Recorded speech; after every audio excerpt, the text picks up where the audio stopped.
अध्यक्ष महोदय, दिनांक 17 मार्च 2025 रोजी नागपूर शहरात घडलेल्या घटनेच्या अनुषंगाने या ठिकाणी मी सभागृहात निवेदन करतोय। काल दिनांक 17 मार्च 2025 रोजी सकाळी 11:30 वाजता नागपुरातील महाल परिसरात विश्व हिंदू परिषद व बजरंग दलाच्या कार्यकर्त्यांनी औरंगजेबाची कबर हटाव असे नारे देत आंदोलन केले। हे आंदोलन करताना त्यांनी गवताच्या पेंड्या असलेली प्रतिकात्मक कबर त्या ठिकाणी जाळली। यानंतर गणेशपेठ पोलिसांनी आंदोलकांवर अपराध क्रमांक 114/2025 नुसार भारतीय न्याय संहिता 299 37(1) व 3 सह 135 महाराष्ट्र पोलीस कायदा अन्वये गुन्हा दाखल केला। दुपारी 3:09 हा गुन्हा दाखल झाला। यानंतर सायंकाळी एक अफवा अशी पसरवली गेली की सकाळच्या आंदोलनात जी प्रतिकात्मक कबर जाळली त्याच्या कापडावर धार्मिक मजकूर होता। अत्तरोळ मधील नमाज आटोपून 200 ते 250 चा जमाव हा त्या ठिकाणी तयार झाला आणि नारे देऊ लागला। याच लोकांनी आग लावून टाकू असे हिंसक बोलणे प्रारंभ केल्याने पोलिसांनी त्या ठिकाणी बळाचा वापर केला। यापूर्वी बजरंग दलाच्या कार्यकर्त्यांविरुद्ध तक्रार द्यायची आहे अशी मागणी करण्यात आल्याने त्यांना गणेशपेठ पोलीस ठाण्यामध्ये आमंत्रित करण्यात आलं। त्यांची तक्रार ऐकून घेण्यात आली। एकीकडे पोलिसांची कारवाई सुरू असताना दुसरीकडे हंसापुरी भागामध्ये 200 ते 300 लोक हातात काठ्या घेऊन दगडफेक करू लागले। त्यांच्या तोंडावर फडके बांधले होते। या घटनेत 12 दुचाकींचे नुकसान झाले आहे। या घटनेमध्ये काही लोकांवर घातक शस्त्राने हल्ला करण्यात आलेला आहे। तिसरी घटना भालदारपुरा भागात सायंकाळी 7:30 वाजता झाली। 80 ते 100 लोकांचा जमाव तिथे होता। तिथे त्यांनी पोलिसांवर हल्ला केला, त्यामुळे अश्रुधूर व सौम्य बळाचा वापर करावा लागला। या घटनेत एक क्रेन, 2 जेसीबी व काही 4 चाकी वाहने ही जाळण्यात आली। या संपूर्ण घटनेमध्ये 33 पोलीस जखमी झाले आहेत, ज्यामध्ये 3 उपायुक्त दर्जाचे पोलीस आहेत। त्यातल्या एका पोलीस उपायुक्तावर कुऱ्हाडीने त्या ठिकाणी हल्ला करण्यात आलेला आहे। एकूण 5 नागरिक जखमी झालेले आहेत। तिघांना उपचार करून सोडले आहेत। 2 रुग्णालयात आहेत, यातला एक आयसीयूत आहे। एकूण 3 गुन्हे गणेशपेठ पोलीस ठाण्यात दाखल झाले आहेत। तहसील पोलीस ठाण्यात 2 गुन्हे दाखल करण्याची प्रक्रिया सुरू आहे। असे एकूण 5 गुन्हे आहेत। 11 पोलीस ठाण्याच्या हद्दीत संचारबंदी लागू करण्यात आलेली आहे।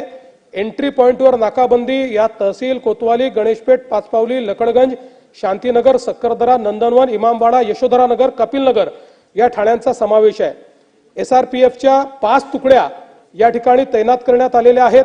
राज्याच्या पोलीस महासंचालकांनी सर्व सीपीएसपी यांची व्हीसी घेऊन राज्यभर कायदा आणि सुव्यवस्था राखण्याचे निर्देश दिलेले आहेत।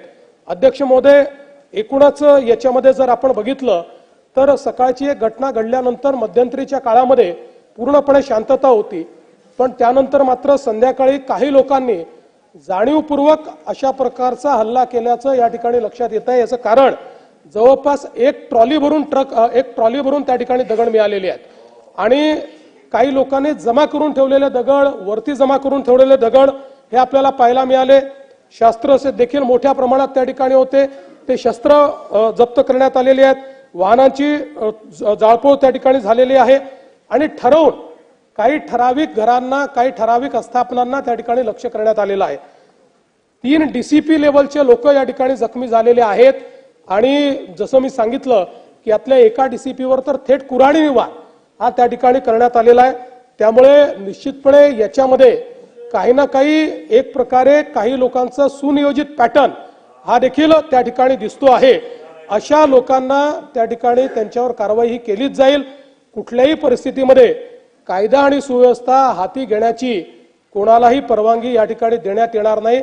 आणि मी एक गोष्ट स्पष्टपणे सांगतो, पोलिसांवर ज्यांनी हल्ला केला असेल त्यांना काय झालं तरी सोडलं जाणार नाही।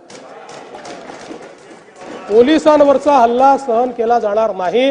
पोलीस शांतता प्रस्थापित करत होते, अशा वेळी पोलिसांवर केलेला हल्ला अतिशय चुकीचा आहे। अध्यक्ष महोदय, खरं म्हणजे महाराष्ट्रामध्ये कायदा आणि सुव्यवस्था राखणं, शांतता राखणं आपल्या सगळ्यांची जबाबदारी आहे। मी नागपुरातली जनता असेल, महाराष्ट्रातली जनता असेल, या सर्व जनतेला ही विनंती करू इच्छितो की सर्व समाजांचे धार्मिक सण हे या कालावधीमध्ये चाललेले आहेत. अशा या सगळ्या परिस्थितीमध्ये सगळ्यांनी संयम ठेवला पाहिजे. कोणीही संयम सोडू नये. आपल्याला कायदा आणि सुव्यवस्था आणि शांतता कशी राखता येईल, एकमेकाच्या प्रति आदरभाव कसा राखता येईल, अशा प्रकारचा प्रयत्न हा सर्वांनी करावा. अशा प्रकारची या निमित्ताने मी अपील करतो. खरं म्हणजे आज महाराष्ट्रामध्ये विशेषतः म्हणजे मी कुठल्या सिनेमाला दोष देत नाहीये, खरं म्हणजे छावा या चित्रपटाने छत्रपती संभाजी महाराजांचा खरा इतिहास आपल्या समोर आणला. पण त्यानंतर राज्यामध्ये लोकांच्या भावना देखील खूप मोठ्या प्रमाणात त्या ठिकाणी एक प्रकारे प्रज्वलित झालेल्या आहेत. औरंगजेबाबद्दलचा जो काही राग आहे तो रागही खूप मोठ्या प्रमाणात त्या ठिकाणी बाहेर येतोय. या सगळ्या गोष्टी आपल्या ठिकाणी असल्या तरी मला असं वाटतं की महाराष्ट्रात कायदा आणि सुव्यवस्था राखणं हे अत्यंत महत्त्वाचं आहे. त्यामुळे सर्वांनी संयम बाळगला पाहिजे. महाराष्ट्र एक प्रगतिशील राज्य आहे. या राज्यामध्ये मोठ्या प्रमाणात इन्व्हेस्टमेंट येत आहे. या ठिकाणची कायदा सुव्यवस्था, इथली सगळी जी काही सामाजिक घडी आहे ही जर योग्य प्रकारे राहिली तर मला असं वाटतं की आज ज्या प्रगतीकडे आपण चाललोय त्या दिशेने जाण्यास आपल्याला अधिक मदत होईल. आणि म्हणून निश्चितपणे कायदा आणि सुव्यवस्था राखण्याकरता, शांतता राखण्याकरता मी आवाहन करतो. आणि त्यासोबत ही देखील चेतावणी देतो की कोणीही या ठिकाणी जर दंगा करण्याचा प्रयत्न केला, त्याचा जात धर्म न पाहता त्याच्यावर कारवाई केली जाईल. आणि पोलिसांवर जर कोणी हल्ला केला तर त्यांना सोडलं जाणार नाही. त्यांच्यावर कडक कारवाई ही केली जाईल, हे देखील या निमित्ताने मी सांगतो. झालं आता काय खोतकरजी काय अध्यक्ष मी दिले, अध्यक्ष लिखित दिले. अध्यक्ष महोदय, आज अध्यक्ष महोदय मी